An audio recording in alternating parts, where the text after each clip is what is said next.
4 million barrels every single day.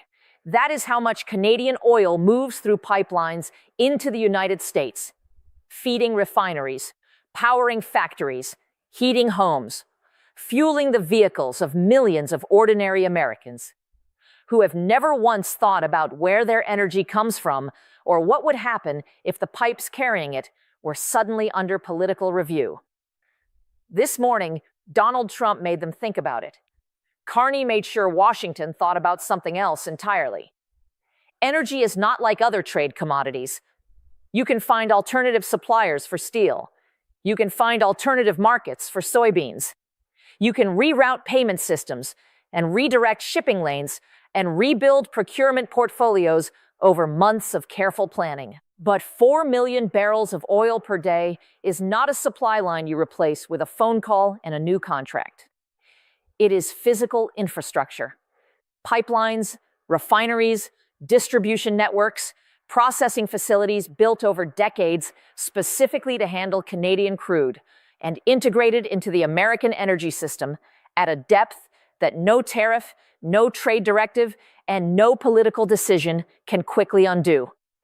When Donald Trump placed Canadian oil supply under political review this morning, he did not reach for an economic lever. He reached for the physical foundation of American energy security and began asking what it would cost to control it. What Carney fired back within hours demonstrated something that every energy analyst, every refinery operator, and every pipeline executive in North America already understood, but that Washington appeared to have never fully calculated. The pipes run in both directions, and the person who decides how much flows through them is not the one who needs the oil. It is the one who owns it. At 8:07 this morning, the White House released an executive memorandum directing the Department of Energy and the Department of the Interior to conduct an immediate strategic review of American dependence on Canadian oil imports.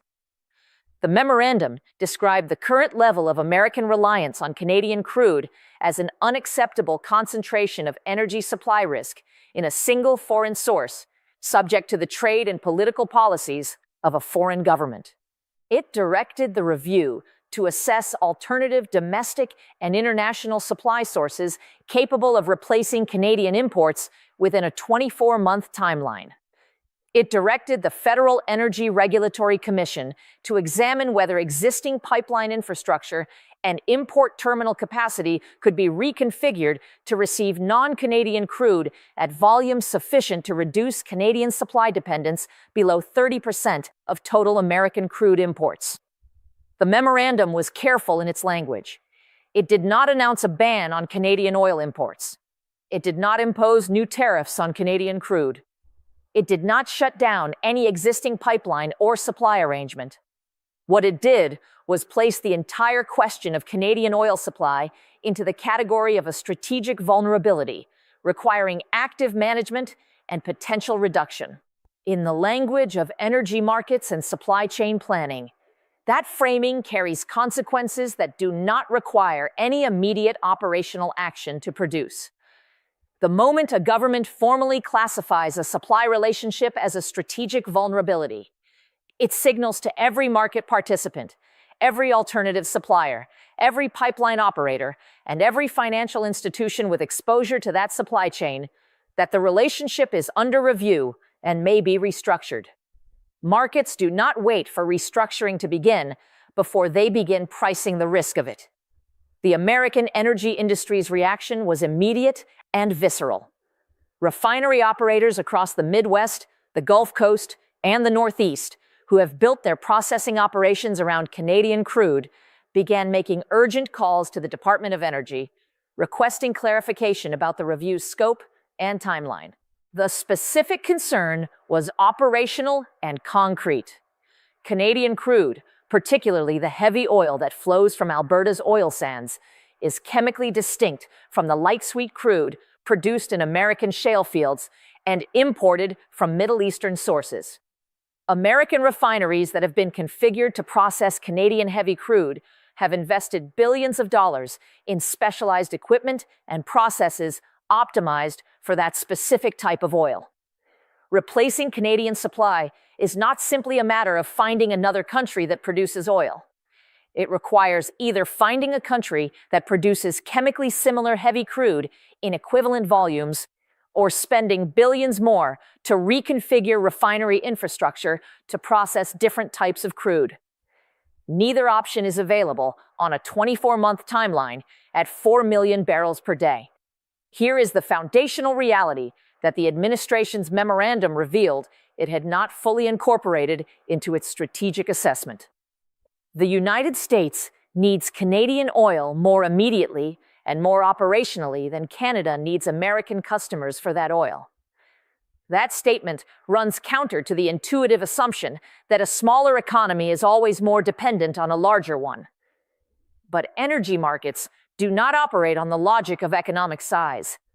They operate on the logic of physical infrastructure, chemical compatibility, geographic proximity, and the decades of industrial investment that have made specific supply relationships structurally embedded in ways that cannot be extracted without enormous cost and significant time.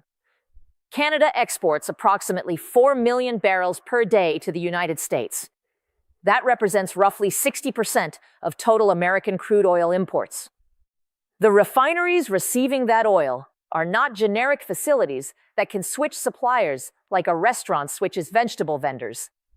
They are specialized industrial operations whose entire processing architecture has been engineered around Canadian crude specifications. The Midwest Refining Complex, sometimes called the PADD 2 region, is the most concentrated example. Refineries in Illinois, Michigan, Minnesota, Ohio, and Indiana process Canadian crude almost exclusively. They are landlocked facilities with no access to ocean tanker terminals that could receive alternative supplies from distant producers. Their pipelines connect north to Canadian supply. They have no southern connections of sufficient capacity to receive Gulf Coast crude at volumes that could substitute for Canadian imports. This is the reality that Carney's team had documented, analyzed, and prepared to use as the foundation of Canada's response months before this morning's memorandum arrived.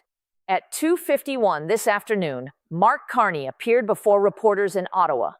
He had spent the hours between the morning memorandum and his afternoon statement in what Canadian government sources described as a focused and entirely calm series of conversations. Not crisis calls, activation calls. The calls you make when a contingency plan transitions from preparation to execution. When he walked to the podium, he carried nothing. No document, no binder, no notes. He had committed everything he was about to say to memory because he had been preparing to say it for months. He opened by acknowledging the American memorandum directly. He said Canada had reviewed it carefully and understood its intent completely. He said Canada's response was built on a single foundational principle that he wanted to state clearly before explaining the specific measures Canada was implementing. The principle was this: Canadian oil is a Canadian resource. Its export is a Canadian decision. The terms on which it flows, the volume at which it flows, the price at which it is sold, and the customers to whom it is directed are determined by Canadian law, Canadian regulatory frameworks, and Canadian national interest. No foreign government strategic review changes that principle. What a foreign government strategic review does change is Canada's assessment of the reliability of that foreign government as a long-term energy customer. And Canada's response to an unreliable customer is the same as any supplier's response. It finds better ones. Then he announced 4 specific measures that Canada was implementing immediately. The first was the activation of Canada's Energy Export Sovereignty Protocol. This was a regulatory framework that Natural Resources Canada and the Canada Energy Regulator had developed over the previous 4 months, specifically for this scenario.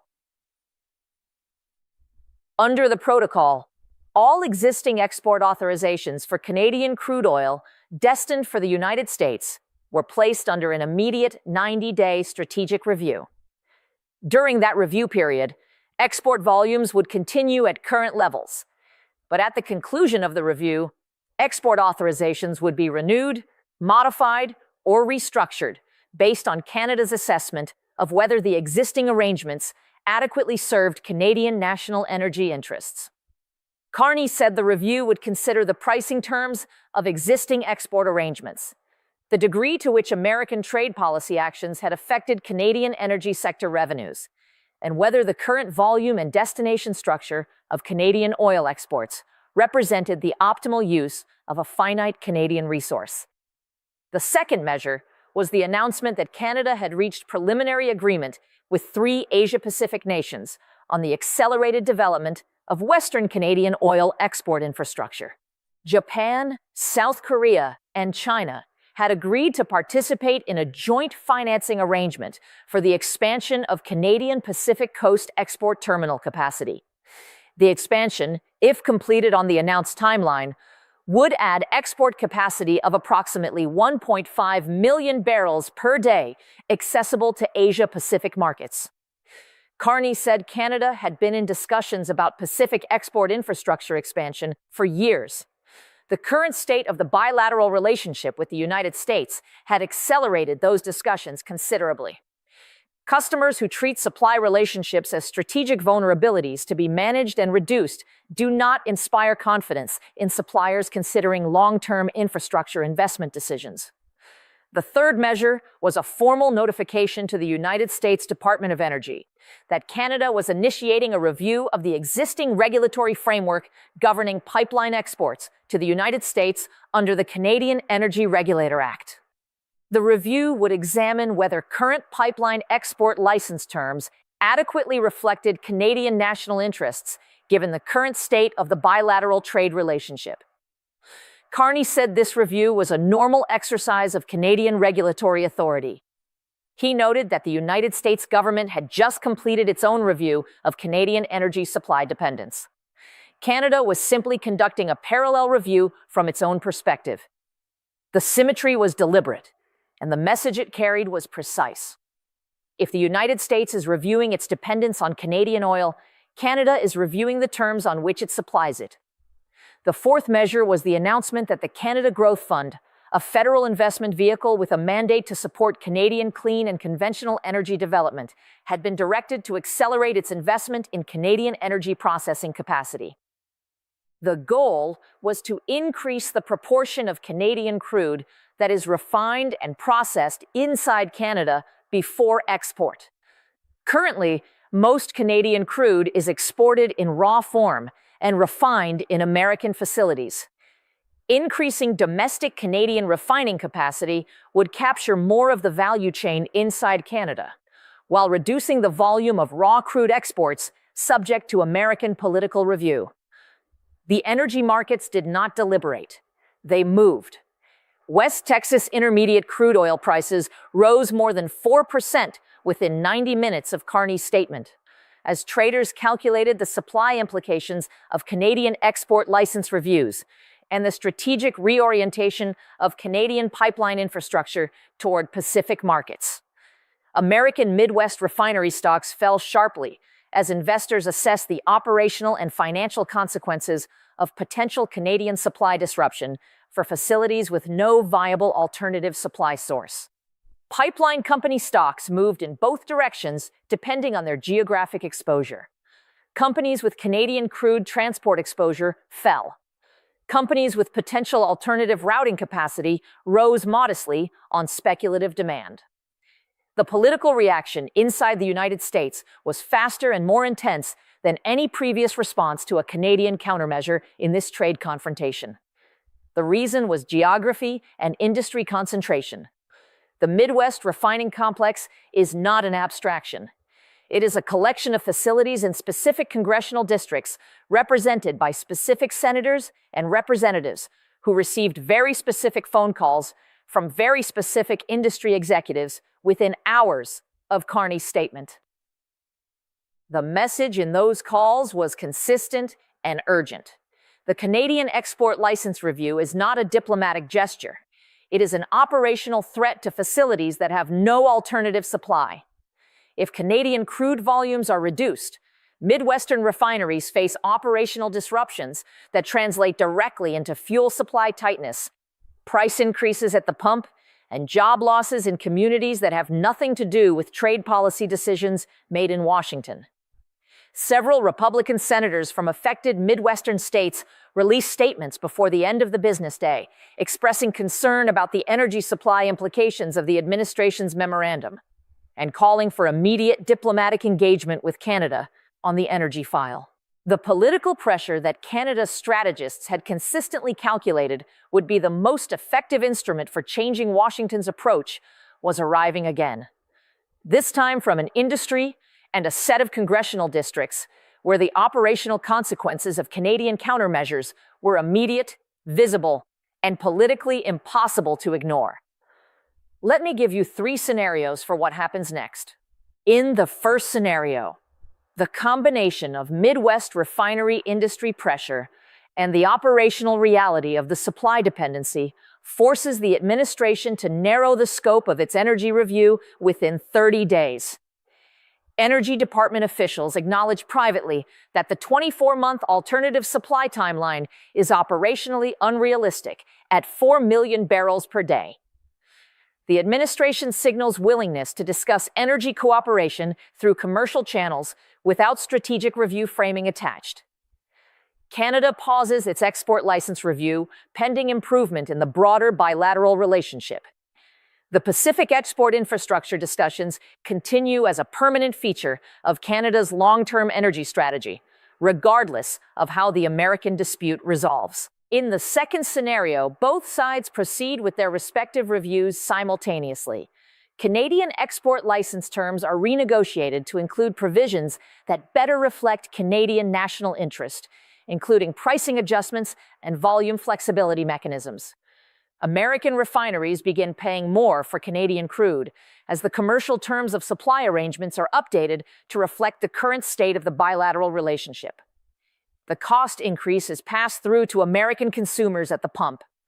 The political consequences of higher energy prices accelerate the pressure on the administration to resolve the broader trade confrontation. Negotiations begin within 60 days, with energy supplies the central organizing issue around which both sides finally find enough mutual interest to produce a framework agreement. In the third scenario, the Pacific export infrastructure expansion Canada announced today becomes the most consequential long-term outcome of this entire trade confrontation. As terminal capacity on Canada's Pacific coast increases over the following years, Canadian crude has genuine commercial alternatives to American refinery customers. For the first time in the history of the supply relationship, the structural leverage that American refineries have historically held over Canadian producers, by being the only practical destination for landlocked Alberta crude, is permanently reduced. Canada's negotiating position in every future energy discussion with the United States is permanently enhanced. The trade confrontation that began with tariff arguments ends by transforming the physical geography of North American energy in ways that will define the relationship for a generation. 4 million barrels every single day. That number has been the invisible foundation of American energy security for decades. It has flowed so reliably, so consistently, and so quietly through pipelines that most Americans have never needed to think about it. Donald Trump made them think about it this morning by placing it under strategic review. Carney made Washington think about something more important this afternoon. What happens to American refineries, American fuel prices, and American energy security if the country that owns those 4 million barrels decides that an unreliable customer deserves less reliable supply? Tonight, refinery operators are updating their supply contingency models. Pipeline companies are revising their infrastructure investment assumptions. Energy traders on 3 continents are recalculating their market positions. Midwest senators are drafting letters to the White House about constituent impacts. And in Ottawa, the team that prepared Canada's energy sovereignty response months before this morning's memorandum arrived, is watching Washington discover that the most powerful lever in this trade war was never in American hands. It was always in Canadian ones.